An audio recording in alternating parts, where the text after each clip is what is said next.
তো এখন আমরা একদম প্রথম থেকে সূত্রগুলো প্রমাণ করব। প্রথম যে সূত্রটা, এইটা আসলে আসে আমাদের বেগের সংজ্ঞা থেকে। আমরা বেগ বলতে কি বুঝি? আমরা বেগ বলতে বুঝি যে কোনো একটা বস্তু 1 সেকেন্ডে যতটুকু দূরত্ব অতিক্রম করে।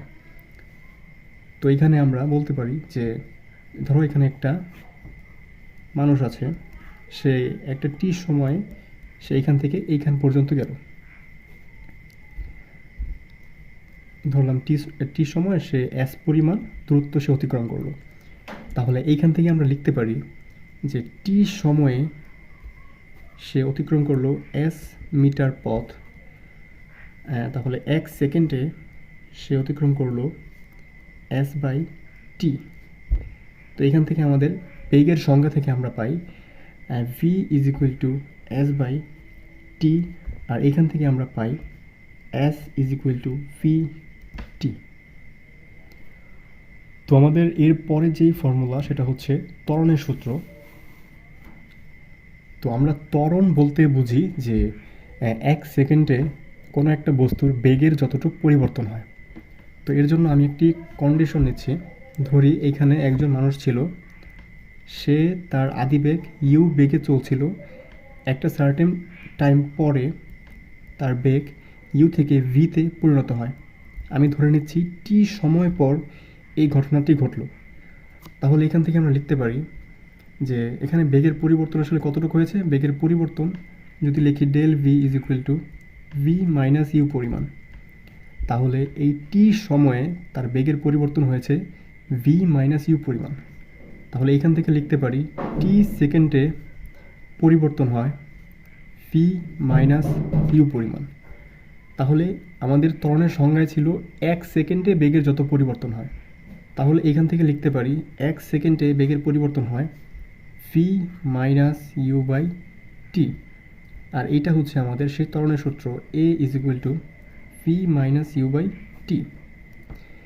এখন চাইলে এইখান থেকে আরেকটা সূত্র প্রমাণ করা যায়, সেটা হচ্ছে আমরা আর গুণন করলে a t is equal to V minus u, তাহলে এইখান থেকে ইউটা এই পাশে আনলে তাহলে v is equal to you plus a t. এটা আসলে ত্বরণের সূত্রেরই একটা রূপ। তো এরপরে আমাদের নেক্সট সূত্র হচ্ছে S is equal to U T plus half A T square. তো আমরা কিন্তু পূর্বে বেগের সংজ্ঞা থেকে একটা সূত্র পেয়েছিলাম v is equal to s by t.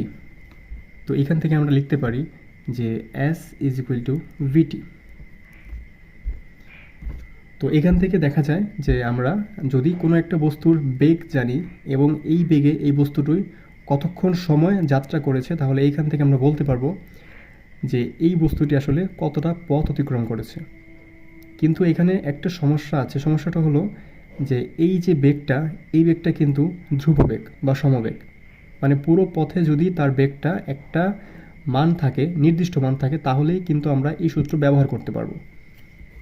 তো আমরা যদি এখানে একটা সিনারিও কল্পনা করছি যে একটা মানুষ ছিল, সে আদি বেগে চলছিল ইউ বেগে, এবং সে তার কিছুটা সময় পরে তার বেগ পরিবর্তিত হয়ে ভি হয়। ঠিক আছে, তার মানে এখানে আসলে বেগের পরিবর্তন হয় বা ত্বরণ হয়। তাহলে এই ক্ষেত্রে কিন্তু আমরা চাইলেও এই সূত্র ব্যবহার করতে পারবো না, কারণ এখানে বেগের একাধিক মান, এই জায়গায় ইউ, এই জায়গায় ভি। ঠিক আছে, এই জন্য এই সূত্র আমরা ইউজ করতে পারবো না। তো আমাদের যদি এইখানে সে আসলে কতটুক পথ যাত্রা করেছে এস এর মান নির্ণয় করতে হয়, তাহলে কিন্তু আমাদের এই দুইটা বেগই আমাদের বিবেচনায় নিয়ে সেই ক্ষেত্রে এস এর মান নির্ণয় করতে হবে।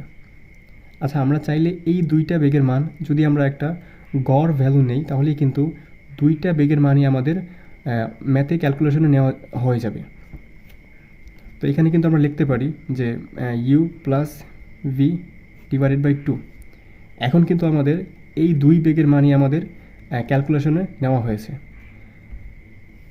তো আমরা চাইলে এখন এই ভি এর পরিবর্তে এখানে এই মানটা ব্যবহার করতে পারি। তাহলে আমি যদি এখানে লিখি s is equal to you plus V divided by 2 into টি।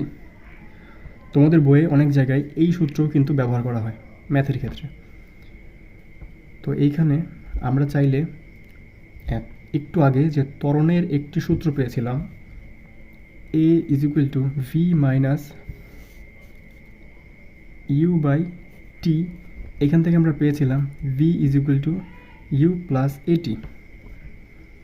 তো এখানে এই যে ভি এর মান, এইখানে কিন্তু চাইলে আমরা এই ভি এর মান বসাতে পারি। তো আমরা যদি তাই করি, আমি এই হাফটা আগে নিয়ে আসি, ইউ আর ভি এর জায়গায় আমরা এই মানটা বসাই দিই, তাহলে ইউ প্লাস এটি, আর সাথে কিন্তু একটা টি গুণ অবস্থায় ছিল। তো এইখান থেকে আমরা লিখতে পারি হাফ, এখানে ইউ ইউ টু ইউ আর প্লাস এটি, আর গুণ অবস্থায় টি ছিল। তো এইখান থেকে আমরা লিখতে পারি to U T plus A T square. এখন যদি আমরা এই হাফ দিয়ে এখানে গুণ করে দিই, তাহলে এখানে থাকে ইউ টি প্লাস হাফ এ টি স্কোয়ার। তো এইখান থেকে আমরা S is equal to U T plus half A T square সূত্রটি প্রমাণ করে ফেলেছি। তো আমাদের পরবর্তী এবং লাস্ট যে সূত্রটা, সেটা হচ্ছে V square is equal to U square plus two A S. আমরা এই সূত্র এইভাবে লিখতে পারি, V square is equal to U square plus two A S. এখন এই সূত্রটা কীভাবে আসে? আমরা কিন্তু একটু আগে ত্বরণের সূত্র থেকে একটা সূত্র পেয়েছিলাম, সেটা হচ্ছে v is equal to you plus A t. তো আমরা চাইলে কিন্তু এই সূত্রে বর্গ করতে পারি। যদি আমরা উভয় পাশে বর্গ করে দেই, তাহলে এখানে থাকে V square is equal to you plus A T whole square.